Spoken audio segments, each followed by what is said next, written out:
محمد الرسول اللہ والذین معہ، یہ وہ جماعت ہے جو اس بیعت کی بنیاد پر وجود میں آئی ہے۔ نوٹ کر لیجئے اس بات کو، یہ بیعت کے تذکرے کے ساتھ اب یہ آیت آ رہی ہے۔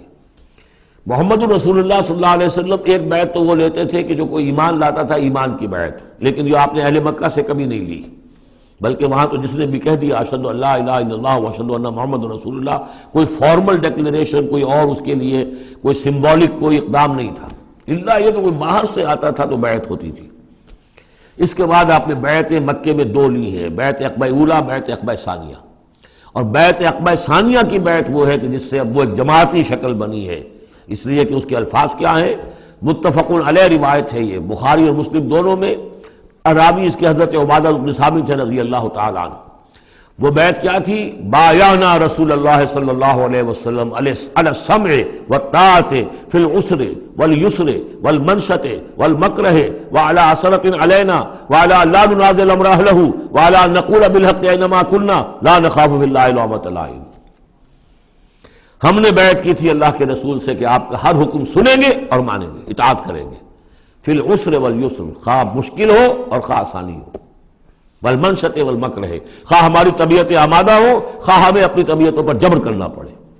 وعلی عثرۃ علینا، خواہ ہم پر دوسروں کو ترجیح دی جائے، ہم کبھی نہیں کہیں گے کہ ہم آپ کے پرانے ساتھی ہیں، آپ نے بالکل ایک نووارد کو ہمارے اوپر امیر کیسے مقرر کر دیا، نہیں، اٹس یور پریروگیٹو، یہ آپ کا اختیار ہوگا، جس کو آپ چاہیں امیر بنائیں۔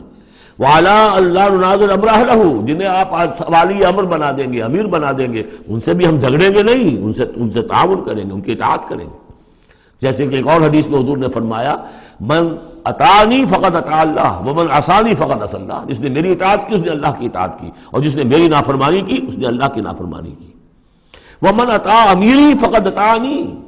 جس نے میرے مقرر کردہ امیر کی اطاعت کی اس نے میری اطاعت کی۔ ومن اطاع امیری فقد ومن عصی امیری فقد عصانی، جس نے میرے مقرر کردہ امیر کی نافرمانی کی اس نے میری نافرمانی کی۔ اب ظاہر بات ہے جب جماعتی زندگی ہوتی ہے تو ایک ہی امیر نہیں ہوتا، اب ایک فوج ہے، ایک سپہ سالار ہے، لیکن اور چھوٹے چھوٹے جو اس کے حصے ہیں، میمنہ پر کوئی اور ہے، میسرہ پر کوئی اور ہے، اب قلب پر کوئی اور ہے، چھوٹے چھوٹے کمانڈرز بھی تو ہیں، چھوٹی سی کمپنی ہے، پلاٹون ہے، پھر بٹالین ہے، بٹالین سے اوپر بھی ریجیمنٹ ہے، ہر جگہ پر جو ہے اس کے جو آفیسرز موجود ہیں، جو کمانڈرز موجود ہیں، ان سب کا سلسلے وار سب اطاعت کا نظام اگر نہیں ہوگا تو وہ فوج کہاں ہوئی؟ اس طرح ایک جماعت ہے، ایک پورے ملک کے اندر جماعت ہے، اس کا امیر ہے، پھر اس کے کئی صوبائی اس کی شاخیں اس کے امیر ہیں، تو یہ تو نظام اس طرح چلے گا۔ تو یہاں پر وعلیٰ ان نقول بالحق اینما کنا، اور آخری بات جو تھی اس بیعت کے اندر کہ ہم جہاں کہیں بھی ہوں گے حق بات ضرور کہیں گے، مشورہ مانگا جائے گا مشورہ دیں گے، وی ول ناٹ ہولڈ بیک اور اوپینینز، ہم اپنی رائے دیں گے، حق بات کہیں گے جہاں کہیں ہوں گے، لیکن اس کے بعد جو فیصلہ ہوگا فَإِذَا عَزَمَ الْأَمْرُ، جیسا کہ ہم پڑھ چکے ہیں، جب فیصلہ ہو جائے تو پھر یہ کہ اللہ اور اس کے رسول کی اطاعت لازم ہے۔ تو فرمایا یہ محمد رسول اللہ والذین معہ کی جو جماعت بنی ہے اس شکل میں، اس قتال کے مرحلے کے شروع ہونے سے پہلے، منہج انقلاب نبوی میں اقدام کا مرحلہ جب آیا ہے، پیسو ریزسٹنس جب ایکٹیو ریزسٹنس میں چینج ہو رہی ہے، تو اب وہ ایک نظم جماعت کی شکل ہے، اور وہ بیعت عقبہ ثانیہ کی بنیاد پر وجود میں آیا۔ محمد رسول اللہ والذین معہ اشداء علی الکفار رحماء بینہم، اللہ کے رسول، یہ اس میں دو طرح ترجمے اس کے کیے جاتے ہیں، محمد اللہ کے رسول ہیں، یہ ایک جملہ پورا ہو گیا، والذین معہ اشداء علی الکفار رحماء بینہم، اور جو ان کے ساتھ ہیں وہ کافروں پر بہت بھاری ہیں اور آپس میں بہت رحم دل ہیں۔ اور ایک ترجمہ یہ بھی ہے کہ محمد رسول اللہ والذین معہ، یہ سب مل کر مبتدا بنی، اللہ کے رسول محمد اور جو ان کے ساتھ ہیں ان سب کی شان یہ ہے کہ اشداء علی الکفار رحماء بینہم، وہ کفار کے حق میں بڑے سخت ہیں لیکن آپس میں بہت رحم دل ہے، رحیم ہے، شفیق ہے۔ یہ ہم پڑھ چکے ہیں سورہ مائدہ میں بھی، اذلۃ علی المؤمنین اعزۃ علی الکافرین، اہل ایمان کے حق میں وہ بہت ہی نرم خو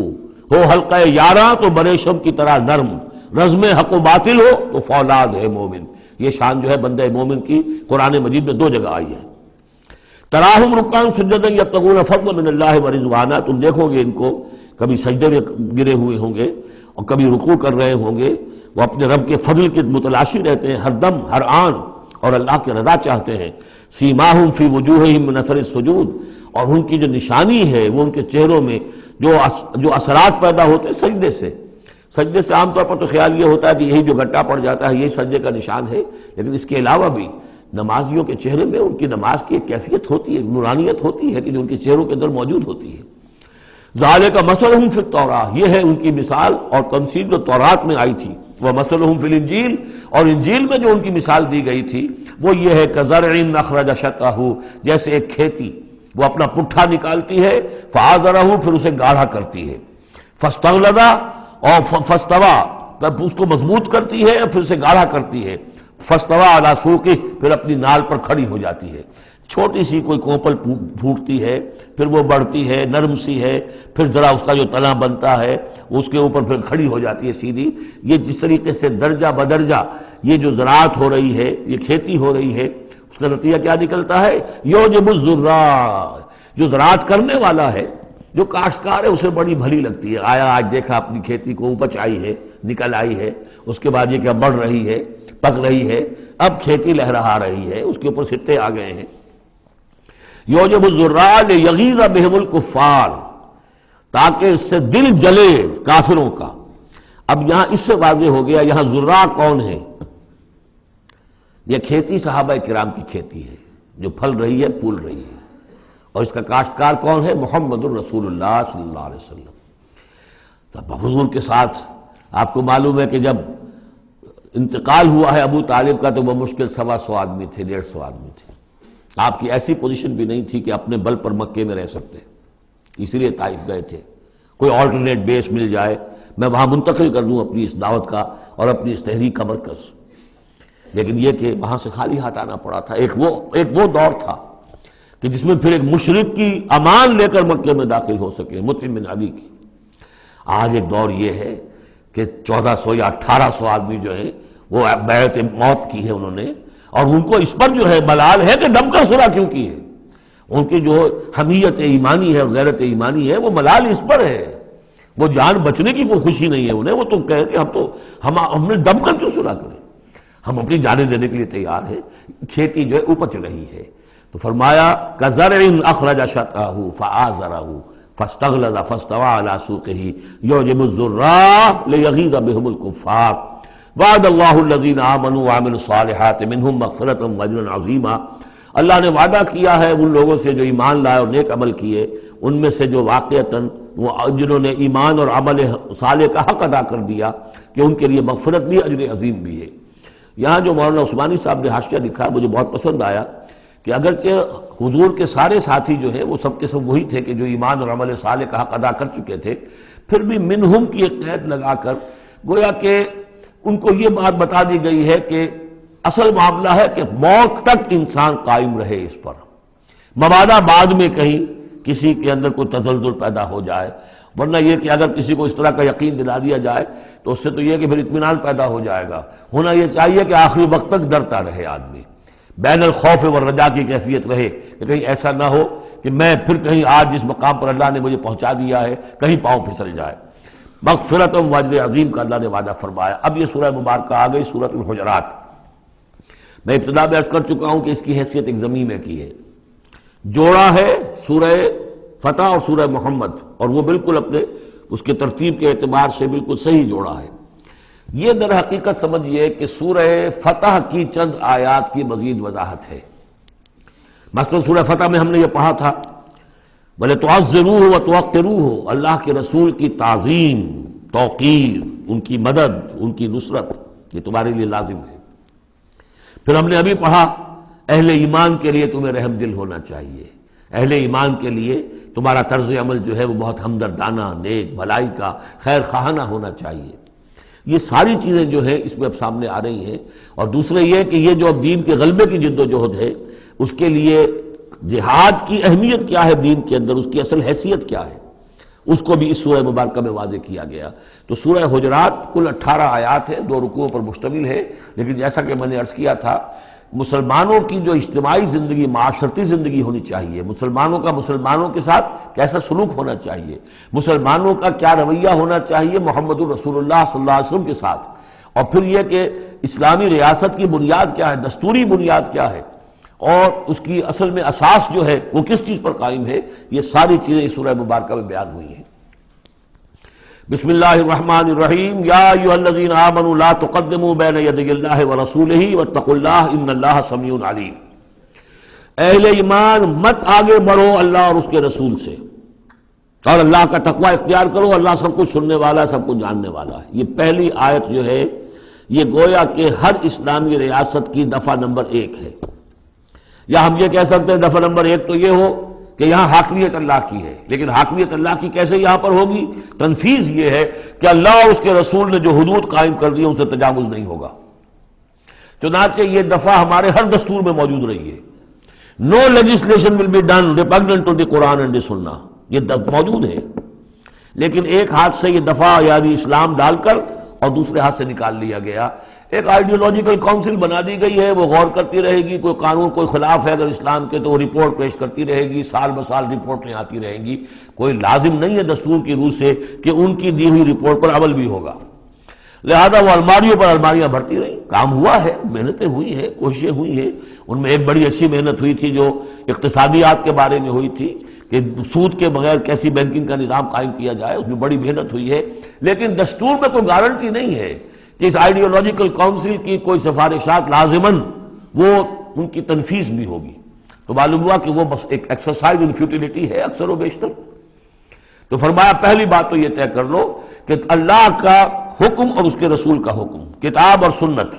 نو legislation can be done here repugnant to the book of Allah Quran and the Sunnah of the profit صلی اللہ علیہ وسلم۔ یہ ہے اصل الاصول، یہ ہے دفعہ، کہ اس دفعہ سے اب یہ ریاست اسلامی بن گئی کہ جو بھی لیجسلیٹو باڈی آپ بنائیں، اسے آپ پارلیمنٹ کہیں، اسے مجلس ملی کہیں، اسے آپ کانگریس جو چاہیں کہیں، اس کی لیجسلیٹو اتھارٹی جو ہے وہ لمیٹڈ ہے، limited by the injunctions of the Quran and the Sunnah. اس دائرے کے اندر وہ قانون سازی کر سکتے ہیں، اس لیے کہ اس دائرے کے اندر جو کچھ ہے وہ مباح ہے، اور مباح کے اندر آپ اکثریت کے ساتھ فیصلہ کر لیجئے۔ کسی دعوت میں آپ کر رہے ہیں، مہمان بلا رہے ہیں، اس میں مشروب کون سا سرو کیا جائے، اس میں روح افزا شربت پلایا جائے یا کوئی 7 اپ پلایا جائے یا کیا کیا جائے، اب اس کو آپ وہ بھی مباح ہے وہ بھی مباح ہے، اب کثرت رائے سے فیصلہ کر لیجیے۔ لیکن کثرت رائے کیا 100% رائے بھی اللہ کے کسی حکم میں ترمیم نہیں کر سکتی، وہ تو دائرہ ہے، اس دائرے کے اندر رہنا ہے، جس کو کہ ایک حدیث سے حضور نے بہت عمدگی سے واضح کیا ہے۔ آپ نے فرمایا مثل المومن کا مثل الفرس فی عقیتہ، مومن کی مثال ایسی ہے جیسے کہ گھوڑا جو بندھا ہوا ہے کھوٹے کے ساتھ۔ ظاہر بات ہے مومن میں جو اللہ کو مانتا ہے تو اللہ کے حکم سے بندھ گیا، رسول کو مانتا ہے رسول کے فرمان سے بندھ گیا، قرآن کو مانتا ہے تو قرآن کے احکام سے بندھ گیا۔ تو ایک آدمی وہ ہے مادر پدر آزاد ہے، نہ اللہ کو جانے نہ رسول کو جانے نہ کسی آسمانی ہدایت کو مانے، وہ جو چاہے قانون بنائے، وہ سوڈمی کو بھی جائز قرار دے دیں، ہومو سیکسولیٹی کو بھی جائز قرار دے دیں، 2 مردوں کی شادی کو جائز قرار دے دیں، لیگل سٹیٹس دے دیں، ان کی مرضی ہے جو چاہے کریں، لیکن مسلمان تو پابند ہوتا ہے۔ تو پہلی یہ آیت جو ہے انتہائی اہم ہے، اور گویا کہ اس کی ترجمانی ہے جو پاکستان کے دستور میں وہ الفاظ لکھے ہوئے ہیں، no legislation can be done here repugnant to the Quran and Sunnah. یا ایھا الذین آمنوا لا تقدموا بین یدی اللہ ورسولہ واتقوا اللہ ان اللہ سمیع علیم۔ اس کے بعد جو آ رہی ہیں 4 آیتیں، یہ خاص طور پر حضور کے ساتھ کیا طرز عمل ہونا چاہیے۔ دستوری بنیاد اسلامی ریاست کی یہ آ گئی، اللہ اور اس کے رسول کے احکام کی اطاعت، لیکن ایک ہماری ثقافت، ہماری تہذیب، ہمارے کلچر کی ایک بنیاد ہے، اور وہ بنیاد کیا ہے؟ حضور کی تعظیم، حضور سے محبت، حضور کے نقش قدم کی پیروی، آپ کے سرتابی نہ کرنا، آپ کے آواز کے مقابلے میں اپنی آواز بلند نہ کرنا۔ اب یہ آرام یہ ہے وہ توقروہ و تعزروہ، یہ گویا کہ اس کی شرح ہے۔ یا ایھا الذین آمنوا لا ترفعوا اصواتکم فوق صوت النبی، اہل ایمان اپنی آواز کبھی بلند نہ کرنا نبی کی آواز پر، ولا تجہروا لہ بالقول کجہر بعضکم لبعض، اور جس طرح تم آپس میں بلند آواز سے ایک دوسرے سے بات کر لیتے ہو، ایسی حرکت کوئی نبی کے ساتھ نہ کر بیٹھنا۔ ان تحبط اعمالکم، مبادا تمہارے سارے اعمال حبط ہو جائیں۔ تم سمجھو گے میں نے کوئی گناہ کبیرہ تو نہیں کیا ہے، میں نے چوری نہیں کی، ڈاکہ نہیں ڈالا، زنا نہیں کیا، کچھ نہیں کیا، لیکن نہیں، گستاخانہ طرز عمل نبی کی شان میں یہ تمہارے سارے کاموں کو حبط کر دے گا، اکارت کر دے گا۔ وانتم لا تشعرون، تمہیں پتہ بھی نہیں چلے گا۔ ان الذین یغضون اصواتهم عند رسول اللہ اولئک الذین امتحن اللہ قلوبهم للتقوی، ایک چیز کو ایک منفی انداز میں بھی کہا، اب یہ کہ مثبت انداز میں شاباش دینے کے انداز میں. بے شک وہ لوگ جو اپنی آوازیں پست رکھتے ہیں رسول اللہ کے سامنے، یہی وہ لوگ ہیں کہ جن کے دلوں کو اللہ نے چن لیا ہے، امتحان کر کے، جانچ پرکھ کر چن لیا ہے، اختیار کر لیا ہے تقویٰ کے لیے. اب ان کے دلوں میں اللہ تعالیٰ تقویٰ زیادہ سے زیادہ پیدا کر دے گا. لہم مغفرۃ و اجر عظیم، ان کے لیے مغفرت ہے اور بہت بڑا اجر ہے.